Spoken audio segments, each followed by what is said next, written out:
और ये है काशी विश्वनाथ महादेव बनारस के दाहिने पैर का अंगूठा आप देख रहे हैं जिसके ऊपर चंदन का तिलक लगा हुआ है। बोला मैं इतना उड़ नहीं पाऊंगा। फिर ये अवरुद्ध नाग के ऊपर यहाँ पे आया था। ये पाताल के अंदर जाता है पूरा जल, और जल का लेवल इतना ही रहेगा, 1 इंच ऊपर नहीं आएगा, 1 इंच नीचे नहीं जाएगा, चाहे कितनी बारिश हो जाए, कितना भी अकाल पड़े। शंकर भगवान से शरत लगाई थी कि मैं एक खाई भर के दिखाऊंगा। नंबर नेपाल में आता है काठमांडू, 2nd नंबर की नंदी ये आती है। और इस अष्ट धातु के नंदी का वजन है 4320 किलो। और ये स्वर्ण चंपा का पेड़ है, ये 800 साल पुराना पेड़ है। इसके साल के गर्मी के अंदर 15 दिन फूल आते हैं इसके। ओके, वो नसीब वालों को ही मिलते हैं। देख रहे हैं वो क्रिस्टल की मूर्ति किसने भेंट की है? वो महाराणा कुंभा ने। ये कितने साल पुरानी है? ये 800 साल पुराना। 1 नहीं 2 नहीं 12 नहीं 108 शिवलिंग है यहाँ पर। तो आज भी इसी बावड़ी से शंकर के ऊपर जल चढ़ता है जो 800 साल पहले महाराणा कुंभा ने चढ़ाया था। वाह क्या बात है, शानदार नजारा। और आप देख रहे हैं कितनी पुरानी ये बिल्डिंग हो। आइए दर्शन कराते हैं आपको विष्णु के 10 अवतारों का एक साथ। देखिए कितनी पुरानी कितनी शानदार ये मूर्ति। नमस्कार दोस्तों, मैं डॉक्टर विनय गुप्ता और क्योंकि मुझे राजस्थान के डिस्ट्रिक्ट सिरोही में बुलाया गया था एक स्कूल में लेक्चर देने के लिए, मैं आया हूँ माउंट आबू जो है 60 किलोमीटर दूर डिस्ट्रिक्ट सिरोही में ही। और यहाँ पर एक ऐसा मंदिर श्री अचलेश्वर महादेव मंदिर, और इस समय हमारे साथ जो गर्भगृह में पुजारी जी मौजूद हैं उनसे जानेंगे इस मंदिर का इतिहास और क्या इस मंदिर की महत्ता है। जय श्री राम पंडित जी, कैसे हैं आप? सही। ये है वो 5500 साल पुराना शिवलिंग जिसकी पूजा यहाँ माउंट आबू राजस्थान में शिवलिंग के तौर पर होती है। और ये है काशी विश्वनाथ महादेव बनारस के दाहिने पैर का अंगूठा आप देख रहे हैं जिसके ऊपर चंदन का तिलक लगा हुआ है। इस पर ही पूरा माउंट आबू पर्वत जो एक टूरिस्ट प्लेस के तौर पर भी जाना जाता है ये टिका हुआ है, और इसीलिए इसका नाम कहा जाता है श्री अचलेश्वर महादेव मंदिर। भक्तजन जो आ रहे हैं आप देखिए कैमरा स्क्रीन में, हजारों की संख्या पर यहाँ पर भक्तों का तांता लगा रहता है। और यहाँ पर क्या महत्व है? सामने पंडित जी किनकी मूर्ति है? पार्वती की मूर्ति है। तो आप देख रहे हैं सामने माँ पार्वती की मूर्ति जी है, उनके पास में गौतम ऋषि महाकुंडेश्वर जी है। वाह, बड़े संत है सब। तो जरा एक बार आप बताएं पंडित जी की पूरा इतिहास क्या है इस मंदिर का? इस पे आप खड़े हो, पहले माउंट आबू यहाँ पे नहीं था, यहाँ पे रेगिस्तान था पूरा। तो वशिष्ठ जी के 16 आश्रम होते थे, उनमें से एक आश्रम यहाँ पे आज भी, आपने गौमुख का नाम सुना होगा। वहाँ से गौ के मुख में से अभी भी पानी बैठता है, वो वशिष्ठ जी का आश्रम था। उनके पहले कुंडल होते थे, तो तस्यप नाग कुंडल चोरी करके रेगिस्तान के अंदर चले गया था। तो उन्होंने सोचा कैसे किया था, फिर उन्होंने इंद्रदेव का आह्वान किया था। इंद्रदेव के वज्र से प्रहार हुआ था, उससे गहरी खाई हो गई थी पूरी जी। तो उस खाई में जीव जंतु हानि होती रहती थी। तो एक दिन ऋषि मुनि की जो नंदिनी गाय थी वो खाई के अंदर गिर गई थी जी। तो उन्होंने तपस्या करके गंगा मुक्त करके निकाल दी। एक गंगा मुक्त है जो गौ मुख के अंदर अभी भी गौ का मुख में से निकल रही है, वो गंगा मुक्त है खाली। तो वो खाई ये सामे ही है जी, इसके अंदर से निकाल दी। तो आप देख रहे हैं आप, तो यहाँ पर ये एक ही अंगूठा है क्या? दाहिने पैर का ही क्यों है? शंकर भगवान के दाहिने पैर का अंगूठा है। उस खाई को बनने के लिए तो आप देख रहे हैं जाली जो हट गई है। अब इसमें जो आप देख रहे हैं ये है शिव भगवान का दाहिने पैर का अंगूठा। नीचे क्या है सर? जल नीचे जल है, देखिए नीचे जल आपको दिखाई दे रहा है। इस जल का क्या महत्व है, कहाँ से आता है? ये पाताल के अंदर जाता है पूरा जल, और जल का लेवल इतना ही रहेगा, 1 इंच ऊपर नहीं आएगा, 1 इंच नीचे नहीं जाएगा, चाहे कितनी बारिश हो जाए, कितना भी अकाल पड़ जाए, कभी इतना का। तो इस जल का सोर्स क्या है, कहाँ से आता है ये जल? पाताल में जाता है, पाताल से आता है, इसका कोई अता पता नहीं है। तो आप देख रहे हैं कि महादेव का अंगूठा वाराणसी के श्री सिद्ध महादेव काशी विश्वनाथ के दाहिने पैर का अंगूठा, और उसके ठीक नीचे आप देख रहे हैं जल का लेवल वो कहां से आ रहा है? पाताल। यानी पाताल और पहाड़ का ऐसा मेल आपको माउंट आबू राजस्थान के इस श्री अचलेश्वर महादेव मंदिर में देखने को मिल रहा है, जहां की क्या मान्यता है, क्या यहाँ की मान्यता है, कैसे पूरी होती है मनोकामनाएं? जैसे पहले जैसे खाई थी तो उसमें नंदिनी गाय गिर गई थी, उसको एक बार तो निकाली तपस्या करके। अब उस खाई को तो बनना ही था, क्योंकि जहाँ जीव जंतु गिरते थे। उन्होंने सोचा कैसे बुराया, फिर उन्होंने शंकर भगवान से कहा था। शंकर भगवान ने आदेश दिया था हिमालय को, इंद्र की वजह से सभी हिमालय के सभी पुत्र इधर उधर से, खाली एक ही पुत्र था नंदीवर्धन। अगर शिव पुराण पढ़ोगे तो उसके अंदर नंदीवर्धन नाम मिलेगा आपको जी। तो बोले मैं चले जाऊंगा, मेरा क्या। तो उसको वरदान प्राप्त है, जैसे 21 करोड़ वनस्पति इनके पिताजी पे है, 21 करोड़ वनस्पति है, तो इस पे 14 करोड़ वनस्पति है माउंट आबू है। अगर कितना भी बड़ा साधु संत है यहाँ पे, अगर 4 महीने तक तपस्या नहीं करेगा तो सक्सेस नहीं है। चाहे कहीं बारिश हो के नहीं हो, 2% भी बारिश माउंट आबू में होनी चाहिए। और जैसे सभी देवी देवता का वास होना चाहिए, शंकर भगवान का वास होना है, इसको तथास्तु सभी वरदान प्राप्त है। तो बोला मैं इतना उड़ नहीं पाऊंगा। फिर ये अवरुद्ध नाग के ऊपर यहाँ पे आया था। खाली माउंट जो अपना नाक है ना, इतना शेष भाग माउंट आबू का बचा हुआ है यहाँ पे। ओके, बाकी सब अंदर है। तो सभी देवी देवता और हाहाकार मच गया, बोले इसको कैसे बचाया जाए। फिर उन्होंने समाधि ध्यान करके शंकर भगवान को याद किया। वो तो नहीं आए, काशी से बैठे बैठे पैर लंबा किया, उनके दाहिने पैर के अंगूठे पे पूरा माउंट आबू आज अचल है। और महाराणा कुंभा का नाम सुना होगा आपने? जी सुना है। उनको पहले अभिमान था कि हम कुछ भी कर सकते, राजा महाराजा थे। तो उन्होंने शंकर भगवान से शर्त लगाई थी कि मैं एक खाई भर के दिखाऊंगा। ओके। तो अभी देखो अंदर पानी दिखाई देगा आपको खाई के अंदर। तो पानी का लेवल इतना ही रहता है, 1 इंच ऊपर नहीं आएगा, 1 इंच नीचे नहीं जाएगा, चाहे कितनी बारिश हो जाए, कितना भी अकाल पड़ जाए। जी, तो इस पानी का महत्व क्या है? जल चढ़ता है फिर यहाँ पर, तो वो जल भी इसी में जाता है, तो जो हम जल चढ़ाते हैं वो पाताल में चला जाता है। तो आप देखिए, मैंने इसमें पांडवों का भी एक संदर्भ सुना है, उनकी क्या कहानी? साधना के लिए यहाँ तपस्या की थी। पीछे जाओगे तो आपको बावड़ी देखने को मिलेगी।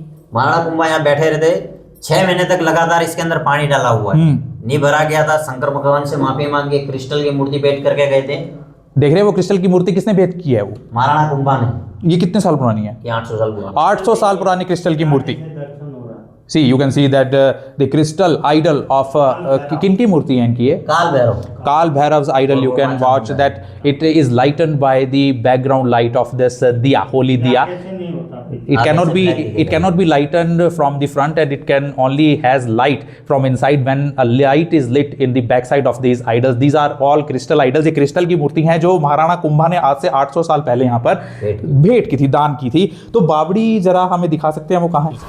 जो महाराणा कुंभा ने अंदर आपको दिखाया था मैंने पानी डालते वो बावड़ी ये रही। तो देखिए आप, ये महाराणा कुंभा ने जो बावड़ी बनाई थी शिव पर जल चढ़ाने के लिए, 800 साल पहले महाराणा कुंभा ने ये बावड़ी बनवाई थी। पहाड़ पर आप देख रहे हैं माउंट आबू राजस्थान में, जहां से जल भरकर लगातार 6 महीने तक वहां चढ़ाया गया था। जी आइए आपको इसके नीचे भी ले चलते हैं और दिखाएंगे बहुत ही क्लोज से ये बावड़ी।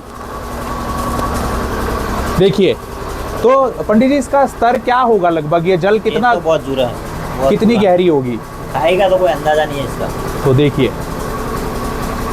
तो आज भी जल इसी बावड़ी से आ रहे हैं, इसी बावड़ी से। और आप देख रहे हैं कितनी पुरानी ये बिल्डिंग होगी कि यहाँ पर दीवारों पर, ये देखिए दीवारों पर ये एल्गी जम गई है। मेरे दाहिने हाथ की चारों तरफ ये जो आप पूरी परत देख रहे हैं, कितनी पुरानी ये है। तो इस वीडियो को ज़्यादा शेयर और लाइक कीजिए, और ओम नमः शिवाय के कमेंट आपके रुकने नहीं चाहिए। 4320 किलो का आपने नंदी महाराज, आइए आपको दिखाते हैं। फर्स्ट नंबर नेपाल में आता है काठमांडू, सेकंड नंबर की नंदी ये आती है। पूरी दुनिया में पहले नंबर पर जो नंदी महाराज आते हैं, जो शिव भगवान के वाहन माने जाते हैं, वो नेपाल में है। और दूसरे नंबर पर जो सबसे विशालकाय नंदी माने जाते हैं वो भारत में है, यहाँ माउंट आबू के श्री अचलेश्वर महादेव मंदिर में।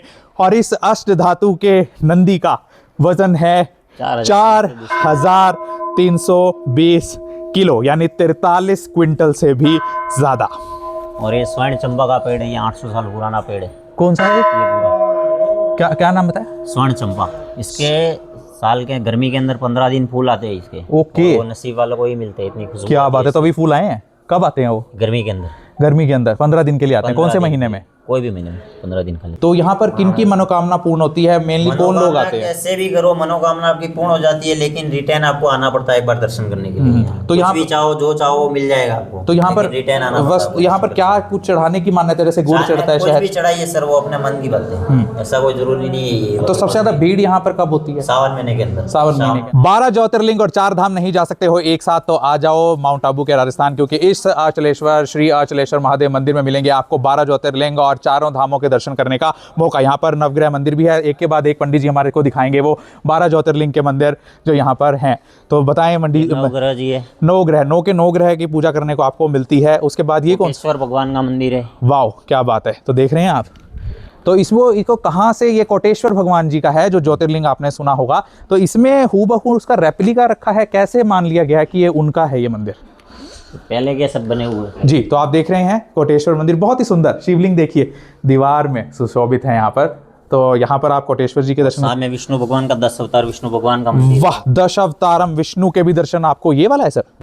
तो देखिए कितना पौराणिक मंदिर, श्री 10 अवतार विष्णु मंदिर। आइए दर्शन कराते हैं आपको विष्णु के 10 अवतारों का एक साथ। कितनी सुंदर कलाकृति यहाँ पर देखने को मिल रही हैं। और ये देखिए मेरे दाहिनी ओर पूरे के पूरे यहाँ पर आप मूर्ति प्राचीन देख रहे हैं, और लेफ्ट साइड में विष्णु भगवान शयन मुद्रा में, और सामने ये देखिए 10 के 10 अवतार देखने को मिल रहे हैं। और आइए आपको अंदर से दर्शन कराएंगे इसके। मैं अपने साथी से कहूँगा कि ज़रा एक बार जाएं, और जो वॉल्स के on all 4 sides of the walls you can witness, you can have a glimpse of all the 10 avatars of Lord Vishnu of our Hindu mythology, and in between you can see beautiful shining black colored idol of Lord Vishnu.